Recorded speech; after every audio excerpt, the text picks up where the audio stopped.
welcome to Life Podcast as we journey through the Bible. Today we are in Matthew chapter 20. We've been doing a chapter a day, and as we said, a chapter a day keeps the devil away. So, what does Matthew chapter 20 say? It talks about the parable of the vineyard workers. And then Jesus says, the kingdom of heaven is like a landowner who went out early one morning to hire workers for his vineyard. He agreed to pay the normal daily wage and send them to work. Okay. And then we see that the landowner hired people at 9 o'clock, at noon, at 3 o'clock, and at 5 o'clock. So at 9 o'clock in the morning, he was passing through the marketplace and saw some people standing around doing nothing. So he hired them, telling them he would pay whatever was right at the end of the day. So they went to work in the vineyard. At noon and again at 3 o'clock, he did the exact same thing. He hired people. Then at 5 o'clock that afternoon, he was in town again and he saw some more people standing around and they were not doing anything. And then he asked, "Why haven't you been working today?" And they replied, "Because there is no one to hire us." So the landowner told them, "Then go out and join the others in my vineyard." And then that evening comes payment time. He told the foreman to call all the workers so that he can be able to pay them, beginning with the last workers first. When those hired at 5 o'clock were paid, each received a full day's wage. Yet they came in at 5 o'clock. Maybe they worked for 1 or 2 hours. When those hired first came to get their pay, they assumed they would receive more because they were hired, remember, at 9 o'clock. But they too were paid a day's wage. When they received their pay, they protested to the owner. Those people who worked only 1 hour and yet they've been paid, you've paid them just as much as you paid us who worked all the day in the scorching heat. And then Jesus, he answered one of them, "Friend, I haven't been unfair. Didn't I? Didn't you agree to work all day for the usual wage, regardless of the time that you came? Take your money and go. I wanted to pay this last worker the same as you. Is it against the law for me to do what I want to do with my money? Should you be jealous because I am kind to others?" So those who are last now will be first then, and those who are first will be last. So what does Jesus mean by this?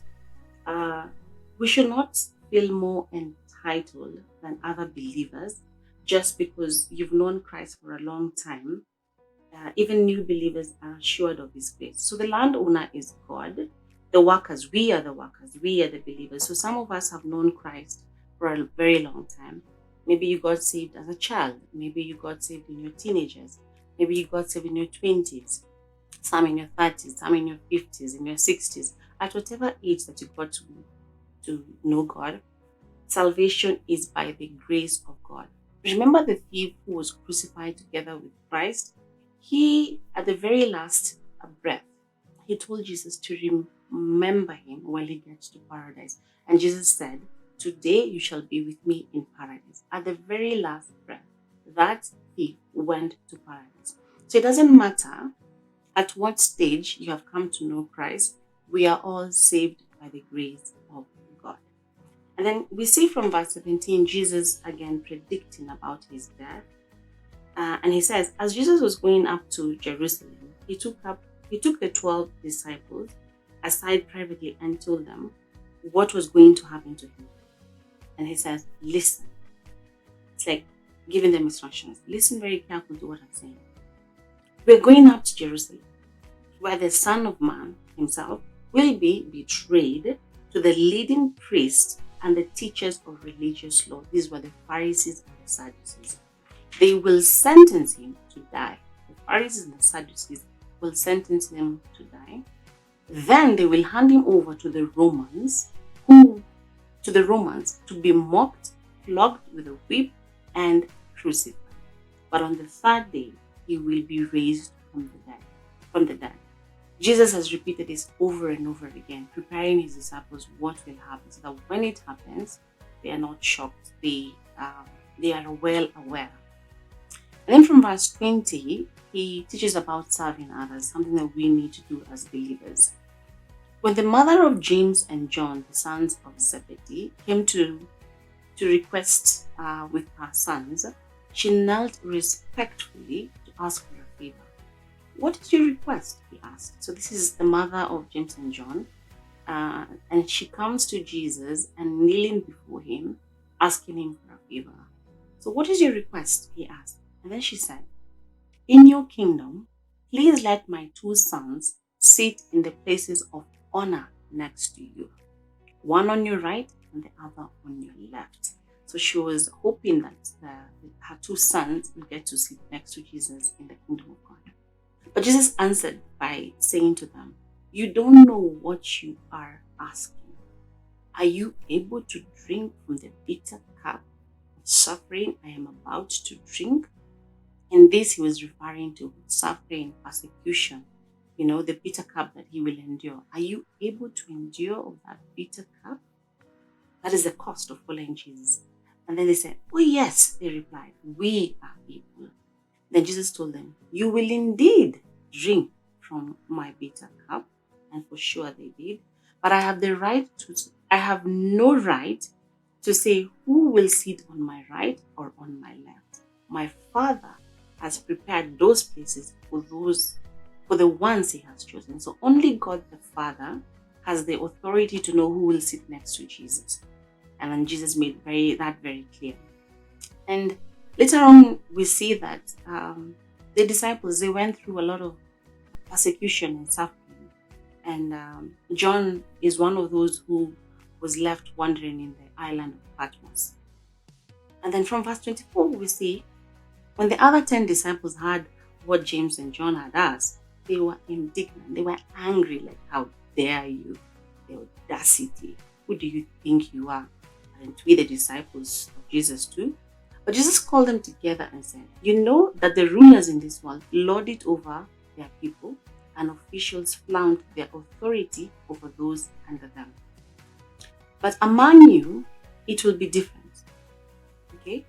Whoever wants to be a leader among you must be your servant. So whoever wants to be a leader has first to become a servant. And whoever wants to be first among you must first become your slave. For even the Son of Man came not to be served, but to serve others and to give his life as a ransom for many.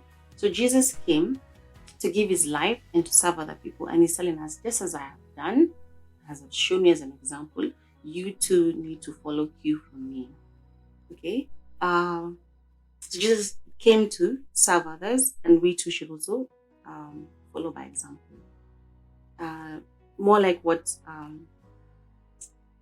my mentor always tells me, Reverend Oscar, and he said, we need to lead from the back, and we need to care about the people who are beneath us. And then from verse 29, we see Jesus healing two blind men. As Jesus and the disciples left the town of Jericho, a large crowd followed him.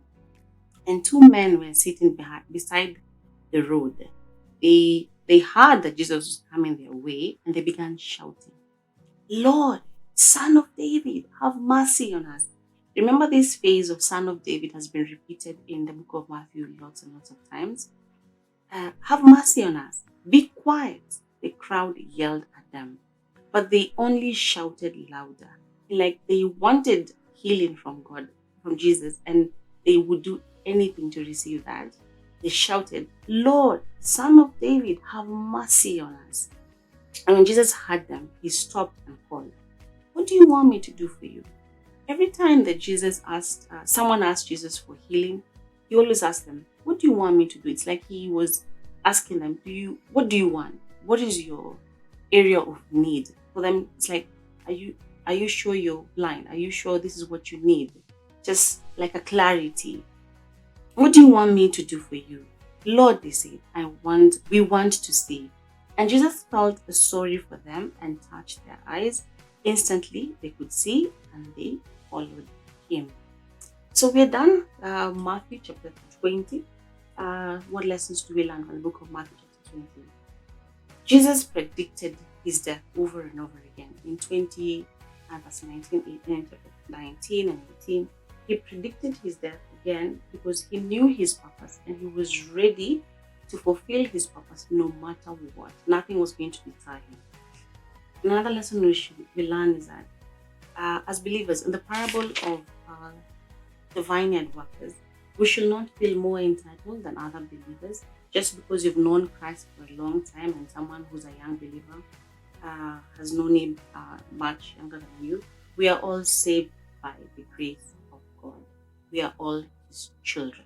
Okay, so that is it for today. We are done with Matthew 20, and I'll see you again tomorrow as we do Matthew chapter 21, the triumphant entry of Jesus as he goes to Jerusalem. God bless you.